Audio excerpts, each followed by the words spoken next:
What's going on, guys? Chuck here with another awesome Blu-ray purchase. Today I've got a new release from Vinegar Syndrome and Paramount Pictures.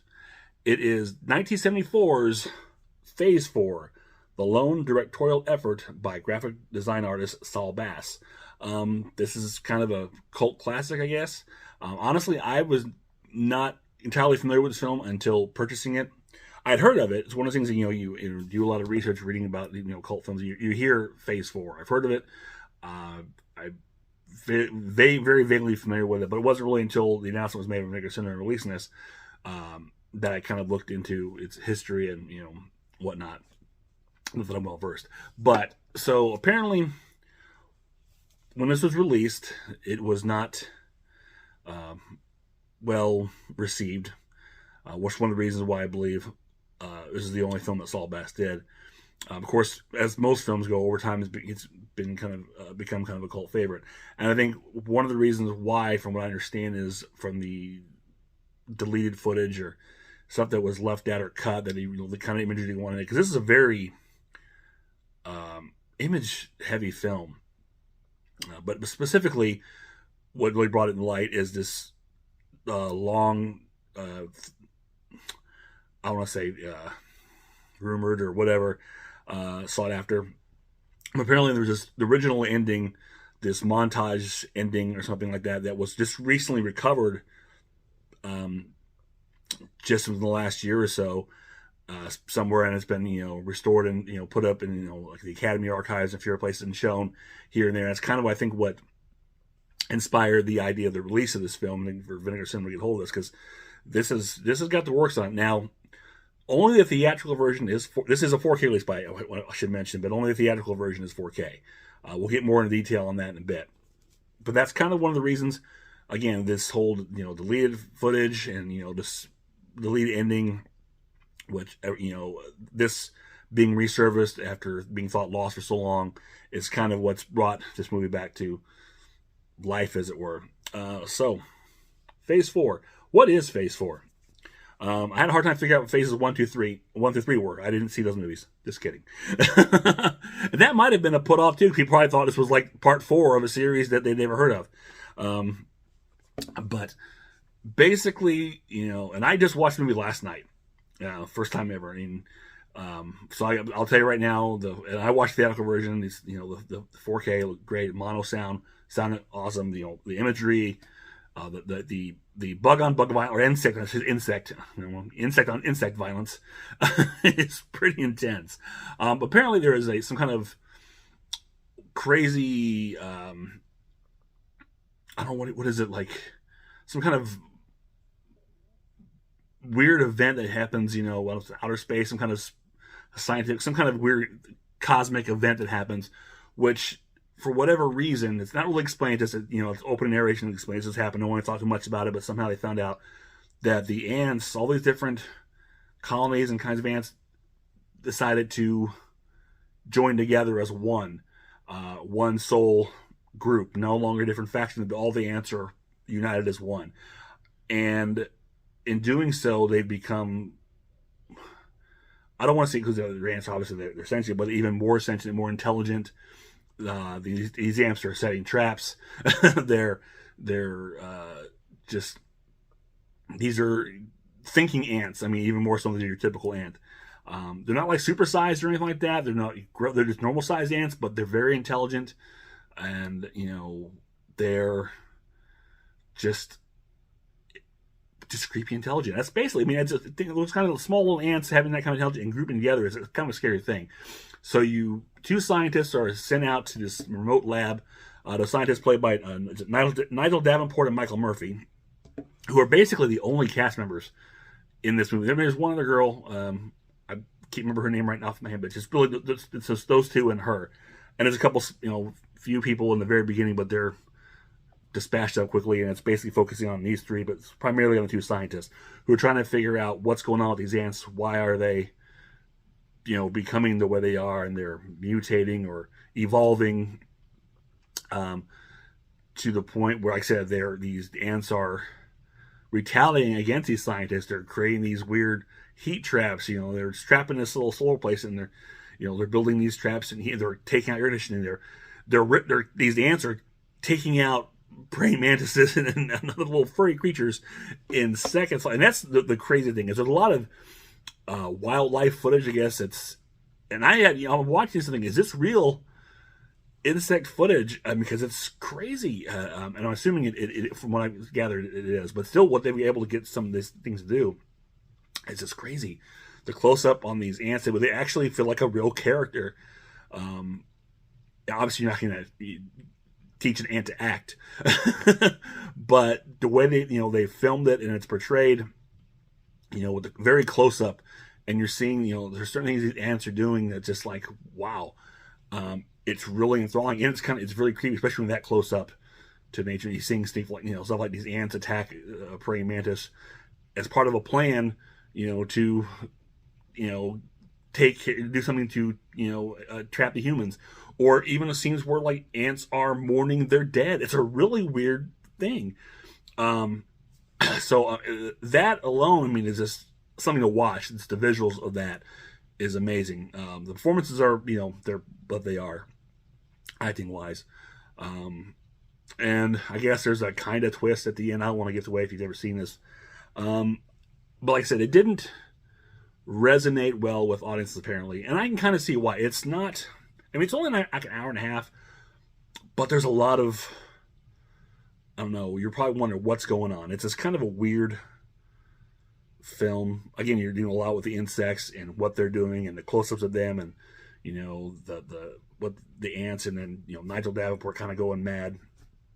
And Michael Murphy, Michael Murphy, I can admit I recognize Nigel Davenport, I can't think of anything I've seen him, but I know his name. Michael Murphy, only thing I know him from is playing the mayor of Gotham City in Batman Returns. I saw him, I was like, oh yeah, I know him. And that's it. I'm sure he's probably doing some other stuff, don't know. But, their performances are whatever. Then there's a young girl who was like a survivor. She's just kind of there. So the human performances are just what it is, but you're more fascinated with the imagery of the ants. But again, for some people, it can just really take out. It's like, what is going on? It's not really going to grip you. You really have to be in a certain mindset to watch this. And if you're really creeped by bugs, this is not the movie for you. Too many close-ups of insects, especially when there are certain scenes when they do this like time-lapse photography, where they,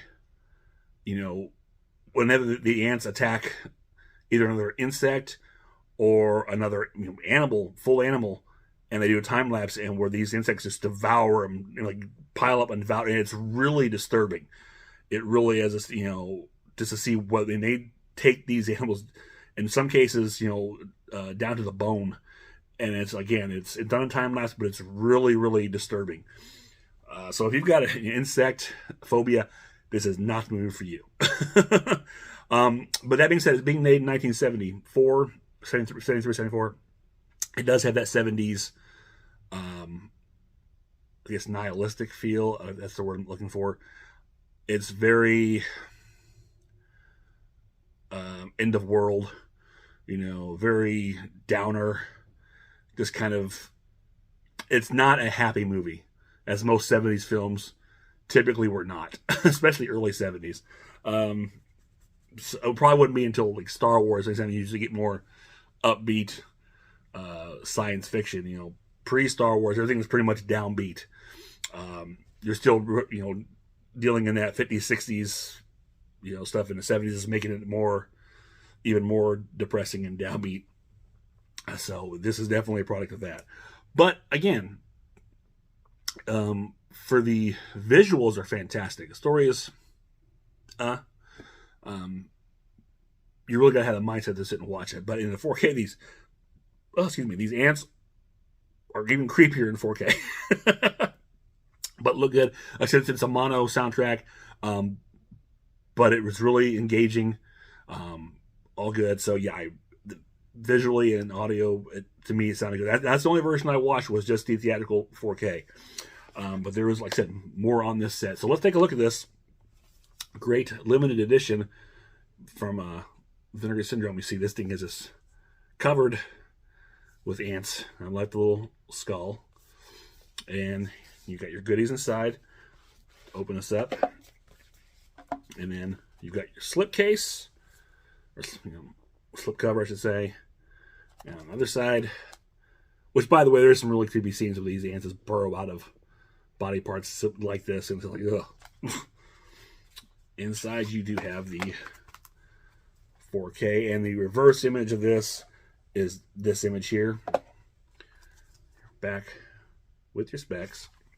And this is a 3-disc set. First off, you also get the Phase 4 Saul Bass storyboard. So this is the storyboards apparently for the original montage ending that was, thought lost and when they recovered. These are the actual storyboards of that, which they've got in here in this little booklet, which is pretty cool to have to go through these. But that's all this is. But it's a nice little thing to have. And you've got your 4K disc. This is a theatrical. And in here you've got your Blu-ray, which is everything in the 4K disc. And then here you've got all pretty much the special features, which I will get into. We'll put them up right here. Let's see.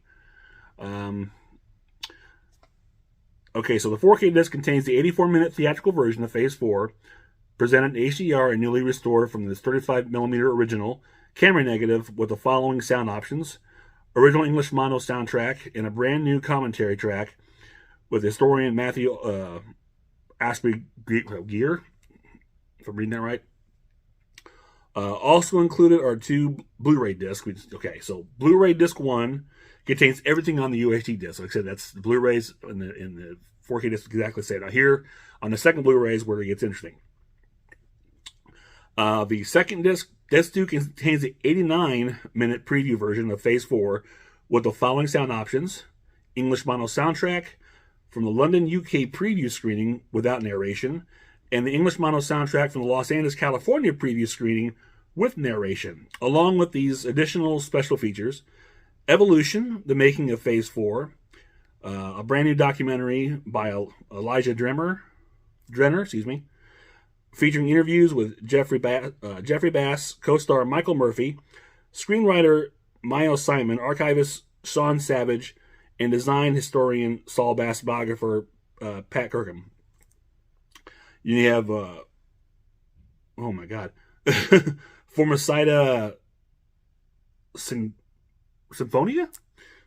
Man, this is hard to read. The music and sound of Phase 4, a brand new featurette with composer Brian Gascioni, and electronic music artist David Vorhaus. I do apologize. I'm having a hard time with this. Deleted shots and sequences, raw footage from Saul Bass' original ending montage sequence, theatrical trailer, and still gallery. So there is a lot of stuff on here, and I hope I covered most of that pretty well. It was very hard. So this is a nice packed release from Vinegar Syndrome, which, no surprise. And all the little behind the scenes, I have not had chance to check out the behind the scenes on there. Everything like I said, I just checked out the theatrical 4K version, and I'm looking forward to going there and diving a little deeper. But also included is a little booklet. Basically, again, your making of the film, A Mountain Out of an Anthill, Phase 4 from Inception to Consequent Mutations by Sean Savage. And that's basically this whole, I kind of poured through a little bit here and there and bits and pieces, and it's basically just a rundown of the making and, some of the creative process of the movie. So, pretty interesting book. But all a very nice set for this, I think, well-earned cult status film.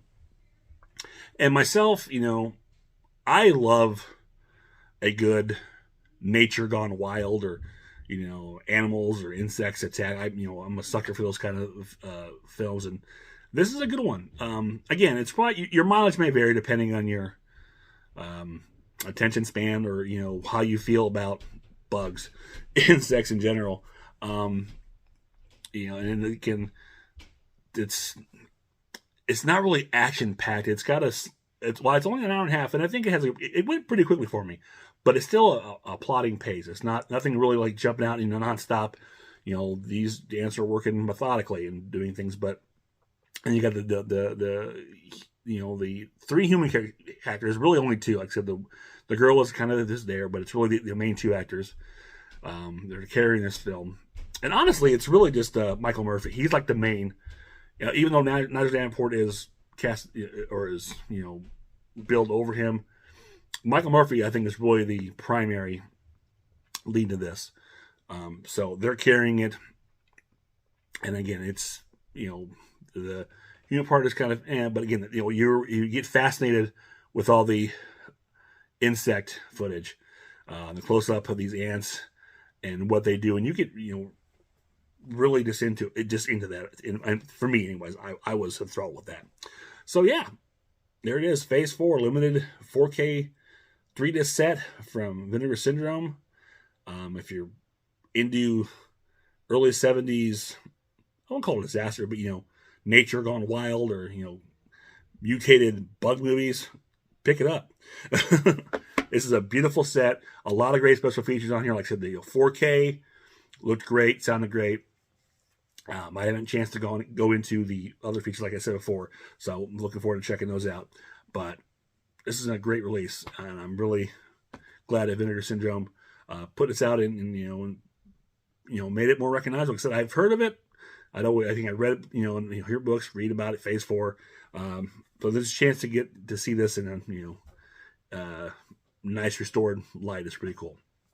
So that is it for now. If you enjoyed this, click thumbs up, share, subscribe, leave me a comment below. Let me know if you heard of or seen Phase 4, if you're familiar with the cut montage editing or anything at all, or if you picked up this release. Or just say hi. I'll always take hi. So until next time, this is Chuck saying I will see you on the other side.